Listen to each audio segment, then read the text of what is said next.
Eden Zero has finally returned. I am so happy, and it actually brought some heat with it. Like, people in this chapter were being savage as hell. And the first person who was unleashing their savagery is the real sister, Sister Ivory. She walks up in that mug, locks eyes with the fake sister, and is like, what's good? But then the fake sister, who knows that she is screwed at this point, tries to save face by walking up to Sister Ivory, being like, oh, I originally only stole your powers because I wanted to help people, but then people just kept coming to me, and before I knew it, I was the leader of the mercenary group. Now, do I believe the fake sister? Not really, but I'm also kind of on the fence. However, Sister Ivory had her decision made from day one, because she planted her foot squarely in that phony's chin, saying, I don't care about your problems. And Sister Ivory did all that for good reason, because not only did the fake sister steal her powers and her identity, but she'd been doing it for 10 years. So I guess the moral of this story is don't steal people's powers and drag their identity through the mud if you don't want to catch the hands. Moving on though, we then get a nice moment shared between Shiki and Sister Ivory. Shiki tells her his name, and she blushes and smiles a little bit, and I take this as her basically embracing Shiki as the new demon lord. It was a good wholesome scene, and I really enjoyed it.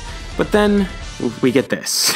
What the f? But hey, I said it in the previous Eden Zero post reaction, and I'll say it in this one. Sister Ivory is a baddie! All proclamations aside though, the real reason why Sister Ivory did this is because it activated her power, which she then used to free all the women that were turned to stone. Now there's one last thing that I want to talk about before I start to close out this video, and that has to do with Jin, who was frozen and angry as all get out when he realized that the sister that he was working with was the fake one and a phony. And then he proceeded to wait till everyone had left the room and it was just him and the fake sister. And then he walked over to the fake sister and stomped on her head. And when I read this, I was like, whoa, there's got to be something more to this aside from her just lying to him, because this is a little bit too extra. Well, it turns out that the reason that he had been following the fake sister was because she had promised to heal a girl named Clean, who is actually Jin's real sister. But even though Jin is doing this to the fake sister, I don't think he's going to kill her. If he did, that would make Jin's character 10 times more interesting for me, but again, I don't think he's going to do it. Whatever he decides to do though, he should do it fast, because Gilist only has 10 minutes left before the chronophage starts